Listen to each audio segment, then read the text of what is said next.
Safiya ta yanke shawarar dawowa gida da wuri don ta ba mijinta mamaki. Tana dawowa ta cire takalmanta ta haura bene a hankali. Ta ji wani sauti mara daɗi na fitowa daga ɗakin mijinta. Zuciyarta ta buga da ƙarfi. Ta ɗan tura ƙofa. Me za ta gani? Safiya ta kurma ihu da ƙarfi tana faɗin inna lillahi wa inna ilaihi raji'un. Dawud, me kake aikatawa haka? Dawud, ka rasa da wa zaka ci amana ta sai da yar aiki na? Yanzu wannan shine abin da kake aikatawa a gidanmu na aure da yarinyar da ni na ɗauko ta daga ƙauye? Amma abin mamaki na yar aiki ko a jikinta bata damu ba ma ballantana kuma ta bada haƙuri. Dawud da matarsa Safiya ma'aurata ne da suke zaune a garin Abuja. Safiya shahararriyar fashion designer ce a ƙasar. Dawud da Safiya su ɗin ma'aurata ne da suka samu nasarar rayuwa. Sun mallaki komai na jin daɗin rayuwa kama daga motoci, gidaje har da ma'aikata. Sai dai sun rasa abu ɗaya wato haihuwa. Duk wani hanyoyin neman haihuwa sun gwada amma babu wani sakamako. Kwatsam wata rana Safiya ta fara rashin lafiya. Da ta yi gwajin ciki sai ga sakamako ya fito rangadadau tana ɗauke da juna biyu. Safiya da mijinta sun kasa yarda da abin da suka gani. Aiko suka garzaya asibiti likita ya tabbatar musu. Bayan watanni 9 Safiya ta haifo zuƙeƙiyar ɗiyarta mace. Aka raɗa mata suna Aisha amma suna mata laƙabi da suna Baby Isha. Tun daga wannan rana Isha ta zama duniyar su gabaki ɗaya. Suka koma kula da ita kamar wata kwai. Dawud ya rage zuwa ofis kamar yadda ita ma Safiya ta daina yawon aiki sosai. Daga baya abubuwa suka fara sauyawa. Kasuwancin Safiya ya fara buƙatar kulawa sosai. Kwastomominta suka fara kiranta. Wata rana da daddare ta kalli mijinta ta ce, "Baby,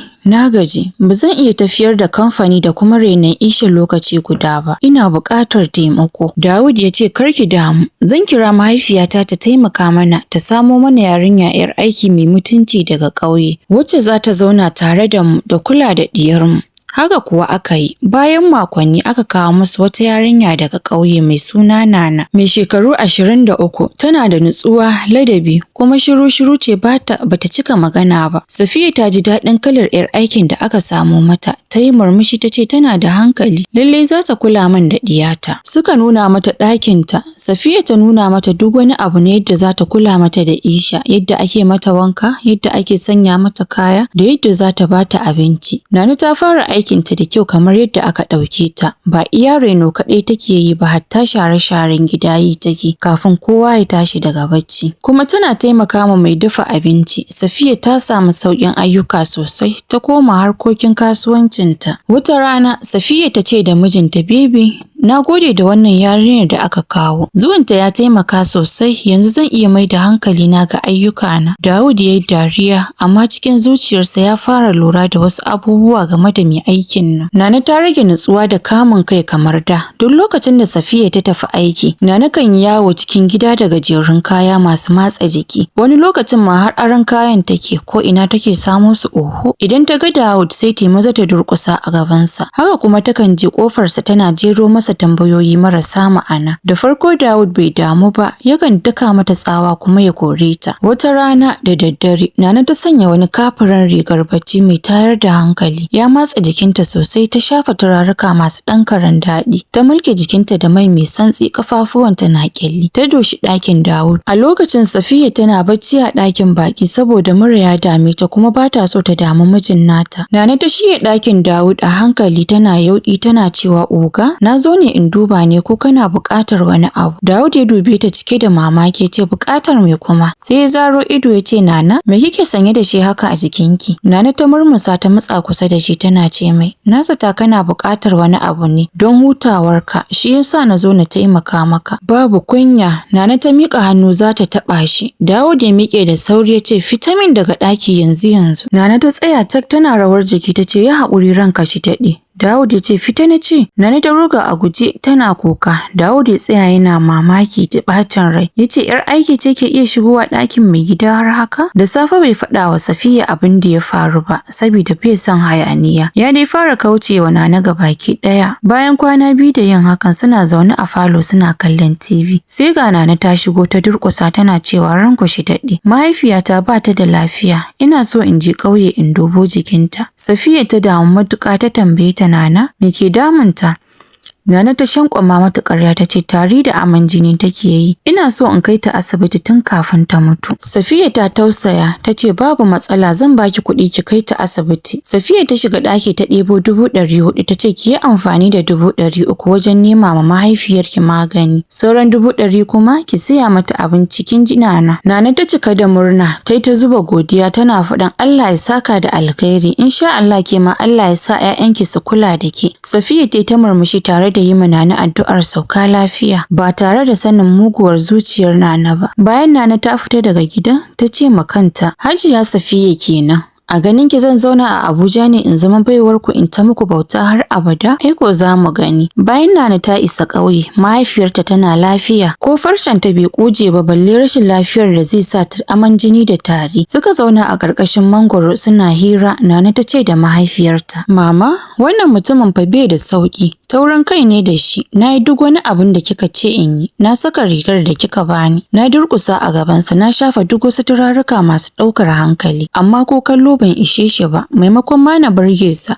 sai ma tsawa da yake ta kama. Maman Nana ta murmusa ta ce to ƴata, tunda wannan hanyar ta ƙi yanzu sai mu gwada canja dabara ko wannan karan asiri zaki masa amfani da shi. Maman Nana ta shige ɗaki ta fito da wata bakar ƙaramar kwalba ta bata ta ce ki zuba masa wannan a shayinsa da zarar ya sha zuciyarsa za ta mallake ki har sunar matarsa ma ba zai ƙara tunawa ba. Nana ta amsa da murna ta ce nagode mama insha Allahu sai na cika mana burinmu. Bayan Nana ta dawo Abuja ta yi ma Dawud kamar ba komai ya faru. Ta ci gaba da gaisawa da yin ayyukanta kamar yadda ta saba a da. Bayan kwana biyu ranar da safe Safiya tana bacci, Dawud kuma ya fita motsa jiki. Nana ta shiga kicin ta dafa shayi ta zuba ɗan ruwan sihirinta a cikin kofin Dawud tana murmushi ta ce, "Kana kwankwaɗa shayin nan ka zama nawa Dawud." Bayan Dawud ya dawo ta kawo masa shayi ya sha ba tare da jin ɗanɗanon komai ba a ciki. Sai dai daga wannan rana abubuwa suka fara canjawa. Dawud ya daina daka mata tsawa ya fara yi mata wasa da dariya hira abubuwan da baya yi mata a da duk ya fara yi yanzu. Wata rana Safiya ta shigo kicin ta hangi Nana ta sa mata rigarta. Safiya ta ce Nana me rigata take yi a jikinki? Nana ta ce ya haƙuri Hajiya na gwada ne kawai saboda rigar ta min kyau. Safiya ta ce kada ki sake yin hakan rashin kunya ne da rashin girmama uwar ɗakin ki yin hakan kin ji? Nana ta yi kamar ta ji amma Safiya na juyawa sai ta buga tsaki a hankali ta ce ƙaramar 'yar iska kawai. Lokaci ya kusa ƙare miki. Tun daga wannan lokacin abubuwa suka ƙara lalacewa. Dawud ya daina cin abincin matarsa. Sai Nana 'yar aiki kawai yake ci. Safiya ta lura duk lokacin da yake cin abincin Nana har wani limshe ido yake yi kamar mai jin daɗi sosai. Ta tambaye shi cikin fara'a ta ce ko me yasa ka daina cin abinci na? Ya ce ba ni da sha'awar cin naki ne yau. Sai Safiya ta ji wani bambarakwai ta ce amma kai da kake son miyar taushe? Dawud me ke faruwa? Dawud ya fara ɗaga ma Safiya murya ya ce Safiya dole ne sai na ci abincinki?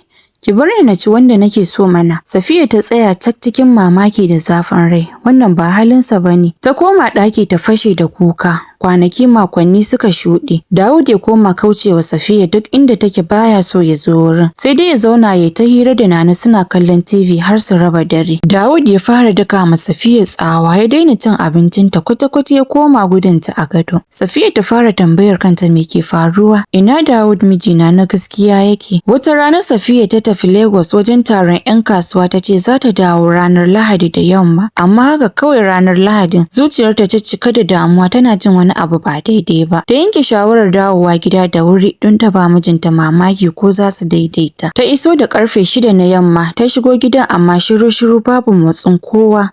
Ta cire takalmanta ta haura bene a hankali. Da ta ƙarasa bakin ƙofa ta ji wani sauti mara daɗi daga ciki zuciyarta na bugawa da ƙarfi. Ta ɗan tura ƙofar me za ta gani, abin da ta gani ya daskarar da jinin jikinta. Mijinta Dawud ne da Nana 'yar aikinta ta gani kwance tsirara a kan gado. Dawud kuma a samanta. Nana ta yi saurin ɗaukar zanin gado ta rufe jikinta, shi kuwa Dawud ya tsaya a rikice kamar an daka masa tsawa daga sama. Ya kasa taɓuka komai. Safiya ta kalle su tana hawaye ta ce, Dawud, ka rasa da wa za ka ci amana ta sai da 'yar aiki na? Yanzu wannan shine abin da kake aikatawa a gadonmu na aure?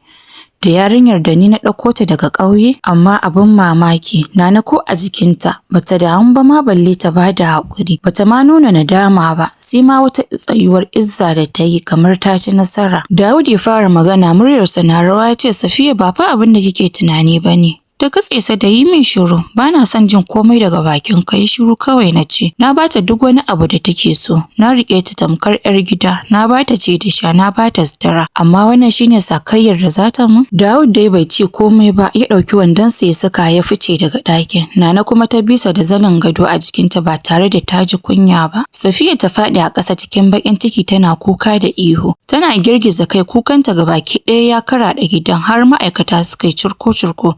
Suka fara tsayuwar sauraro. Washe gari da sassafe, Safiya bata ce da kowa komai ba, ta tattara kayanta ta ɗauki 'yarta Baby Isha ta bar gidan. Tana ji tana gani gidan da ita da mijinta suka gina da soyayya ya zama haramiyarta. Bayan ta shiga mota kafin ta tafi, sai ta kalli saman benen. Sai ta hango Nana a tsaye tana mata wani murmushin da yake nuna ta ci nasara.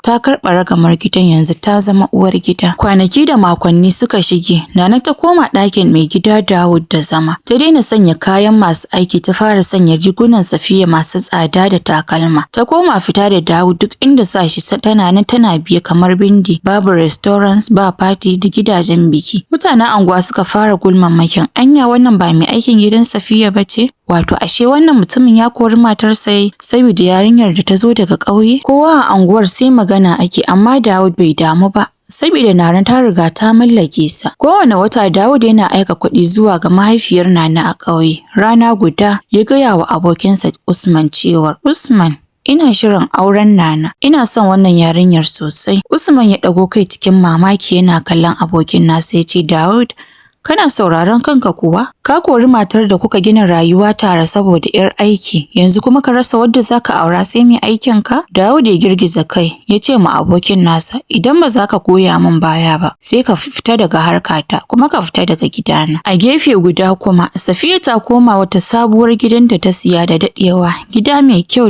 cike da natsuwa. Amma zuciyarta ba ta da natsuwar. Tana rainon Baby Ishanta su kaɗai a gidan, wadda yanzu ta cika wata 8. Ta gwada komawa aikinta na harkar fashion ɗinta, ta saka Ishat a makarantar rainon yara. Amma duk da haka kowane dare sai ta yi kukan baƙin cikin rasa mijinta alhali yana raye. Bayan mahaifiyar Dawud ta ji labarin abin da ya faru, ta fusata ƙwarai. Ta ce ba ma za ta yiwu ba. Ta za a ce wata 'yar aiki daga ƙauye ta mallake gidan ɗana? Ranar mahaifiyar Dawud ta shigo gidan ɗan nata da faɗa, tana kiran Dawud, ta ce masa yanzu abin kunyar da zaka jawo mana kenan? A ce yarinyar da ke share maka gida yanzu ita ce ta koma kwana a gado ɗaya da kai? Anya Dawud ɗana ne da na haifa kuwa? Ba canja ka aka yi ba? Dawud ya ce, mama don Allah ki yi haƙuri ki saurare ni. Ta katse shi da tsawa, ta ce yi min shiru shanyayye kawai. Ta ce an rufe maka ido da sihiri, ka sani Nana 'yar aiki ne ba matarka ba. Kuma ba za ta taɓa zama matarka ba. Washe gari mahaifiyar Dawud bata dire ko ina ba, sai ƙauyen su Nana da ta isa. Ta samu mahaifiyar Nana tana zaune a waje. Ta gargaɗi mahaifiyar Nana akan ki gaya wa ‘yarki ta bar min ɗana. Idan neman gidan auren da za ku lalata kuke, to ba dai gidan ɗana ba. Sannan a hankali maganar da rikici zuwa hayaniya da zagin juna, ihu da rikici. Da ƙyar maƙota suka zo suka raba su. Duk da wannan rigimar, haka Dawud ya ci gaba da hidimar auren Nana. Haka aka yi bikin cikin shiru. Babu abokai, babu iyaye, babu farin ciki. Amma ita Nana tana cikin farin ciki ita da mahaifiyarta. Saboda ta samu abin da take so. Bayan aure Nana ta sake sauyawa ga baki ɗaya, asalin mugun halinta ya ƙara bayyana. Ta fara zagin ma'aikata, tana tsine ma direba idan ta aike shi ya makara.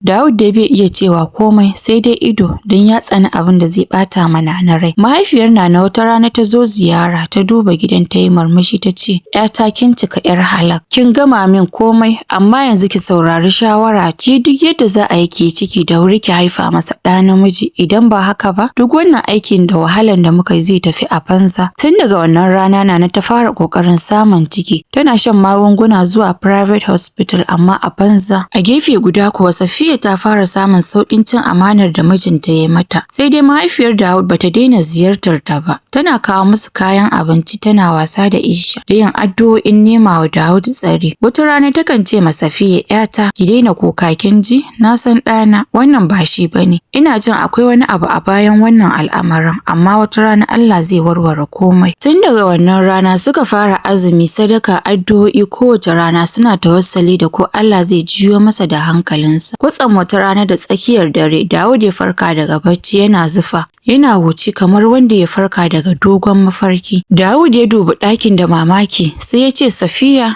ina matata?" Nana da ke kwance a gefensa ta tashi da sauri ta ce, "Me kake cewa haka? Ni ce matarka ai." Dawud ya dube ta da mamaki kamar yau ne karon farko da ya fara ganin ta. Ya haɗa rai, ya dawo asalin yadda yake a da. Ya ce, "Me kike yi a gadona? Ina matata Safiya?" Nana ta matsa kusa da shi tana ƙoƙarin taɓa sa, tana cewa, "Haba mijina, ka kwantar da hankalinka mana, ba gani ba, ni ce matarka ai." Dawud ya ja da baya ce, "Kada ki kuskura ki taɓa ni, wace ce ke?" Idan Nana suka canja, ta fara yin wata iriyar dariyar mugunta da ƙeta. Ta ce, "Tambaya ta kake wace ce ni?" Shi ko Dawud a tunaninsa ya ma manta da wata mai aiki gidansa mai suna Nana. Nana ta miƙe cikin tsoro da jin kai ta ce, "Ni ce Nana, ni ce 'yar aikin gidanka, wato yarinyar da matarka ta kawo daga ƙauye. Ni da mahaifiyata muka tsara komai, mun yi amfani da sihiri mun yaudare ka. Ban taɓa ji ina son ka ba, ba ni da buri da ya wuce na mallaki dukiyar kuma na samu." Tana gama faɗin haka sai ta fara ihu, ta fita da gidan da gudu tsirara, tana gudu a titunan Abuja, tana dariya da kuka lokaci guda. Tun daga wannan rana Nana ta haukace, ta koma yawo a titi tana yaga kayan jikinta, tana dariya da shewa. Da safe Dawud ya nufi gidan mahaifiyarsa yana kuka, ya durƙusa a gabanta kamar ƙaramin yaro, yana mamaki, "Yafe min, ban san me na aikata ba. Don Allah ki kai ni wurin da Safiya take, ki roƙa, ki taya ni roƙon gafararta." Mahaifiyarsa ta share masa hawaye ta ce, "Ban yi fushi da kai ba ɗana, ina maka addu'a kullum saboda na san waye kai. Kar ka damu, zan kai ka wurin matarka." Safiya tana zaune ita da Isha, ta ji ana knocking. Ta buɗe ƙofa, ta yi mamakin ganin su. Dawud ne. Bai jira ta ce masa komai ba, ya durƙusa a ƙofar gidan yana kuka sosai kamar ƙaramin yaro. Ya ce, "Safiya, ki yafe min, na yi kuskure, na yi miki rashin adalci. Don Allah ki karɓe ni a karo na biyu. Ban san sanda na yi abubuwan da na yi miki ba, saboda sihirin da Nana mai aikin mata. Safiya riƙe da jaririyar ta Isha, jikinta yana rawa, zuciyarta na bugawa. Ta kalli mijin da ta taɓa so fiye da komai a rayuwa. Tana hawaye ta durƙusa kusa da shi, ta rungume shi. Ta ce, "Na yafe maka, na san ba kai ba ne. Na san canja min kai aka yi." Suka zauna a ƙasa suna kuka kamar ƙananan yara. Isha kuwa ta miƙa hannunta ta taɓa su duka, kamar tana fahimtar cewar iyayenta sun ƙara sake haɗuwa a karo na biyu. Da labari ya isa ƙauyen suna na cewar ta haukace. Kunya ta mamaye mahaifiyarta, da daddare ta kulle kanta a ɗaki ta sha guba ta mutu. Masu sauraron mu, idan wannan shine karon ku na farko zuwa wannan channel tamu mai albarka, ku taɓa mana alamar subscribe, alamar like, alamar ƙararrawa domin samun sabbin labaran mu da zarar mun ɗora.